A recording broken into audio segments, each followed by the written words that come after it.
Hello. Yes, I just spent 3 weeks learning from the Ojibwe people in northern Minnesota, which was an awesome experience, and I learned a lot from their teachings. And I'm going to talk about and reflect on some of the teachings that we received in this cool experience. So, they talked about the medicine wheel, which is um, the, the sacred dynamic of a circle, which is key in their culture. And in our culture, we are so obsessed with boxes. We're constantly in boxes, going from our house box to our work box and our car box. And in Native culture, they're focused on the circle and cyclicity, whereas in Western culture, we're focused on linearity, and we think history is linear, whereas Native people often see it as cyclical. Every day is a new cycle, every year is a new cycle, things like that. And so they talked about the concept of a circle and how the medicine wheel circle, the teachings of the medicine wheel, they said there's more teachings from the medicine wheel than there are grains of sand on a beach. And I really think that's true, because one of the teachings they said is that depending on which season we're born in, that puts us at a place on the medicine wheel. And a lot of people are stuck in the one spot on the medicine wheel, looking at the center from only one angle. But they said in order to really get wisdom, you have to look at the center from all different angles around the medicine wheel.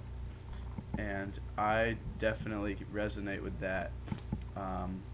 It's similar to The Invisible Path by Charles Eisenstein, where you move around this cycle of phases. And going along with that, they said it's key to recognize what season people go in, because you go through different seasons in your life. And if you're in a winter season, then you're kind of in a self-reflective phase and a kind of low energy phase. And then spring and summer, you're like bouncing around, doing lots of stuff, helping people out. And so it's key to recognize which phase you're personally in and what other people are in. And it's key to try and see what direction other people are looking at the center from, because you're looking at it from your angle, but they're at a completely different angle. And going along with that, they said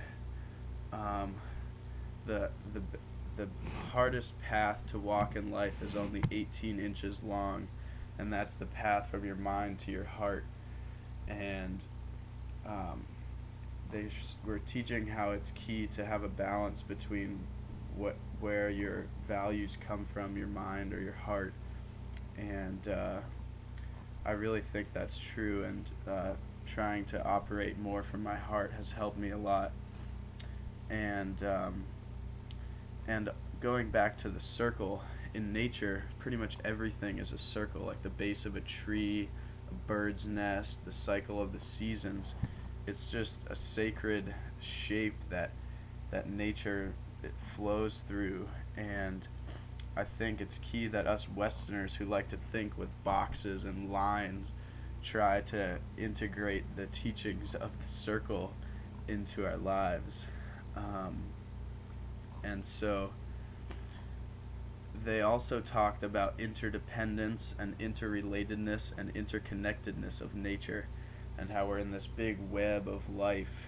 And if one group starts to tug on the web, for instance, one species tries to tug on the web like humans are, then the whole web is going to be affected, and it's eventually going to come back to us, which it is now when we're seeing all these things breaking down in the world, because we are messing with the web of life and not seeking balance.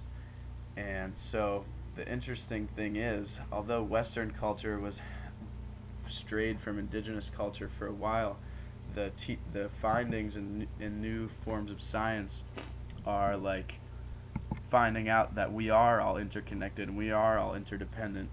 And that's why I loved this trip so much, because it showed me that both Western culture and indigenous culture are pointing at the same things.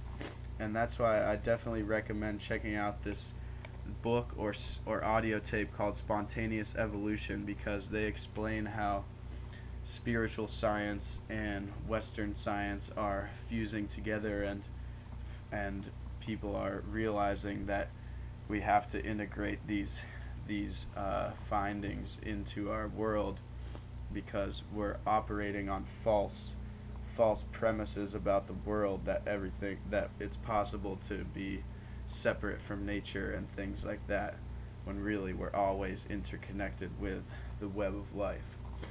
And so on this trip also, I had many profound experiences and what many would call spiritual experiences, where I felt like I was in a non-ordinary state of consciousness.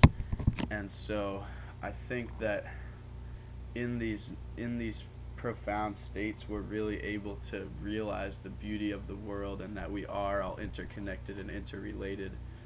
And that's what this trip, meeting with these Ojibwe people, gave to me, just really the knowledge that we're all in this together, and nobody is left out of the picture, and we have to work together to build a more beautiful world that we know is possible in our hearts. So, thank you, and have a happy, swell life. Giga wabamin mimoma, miigwech.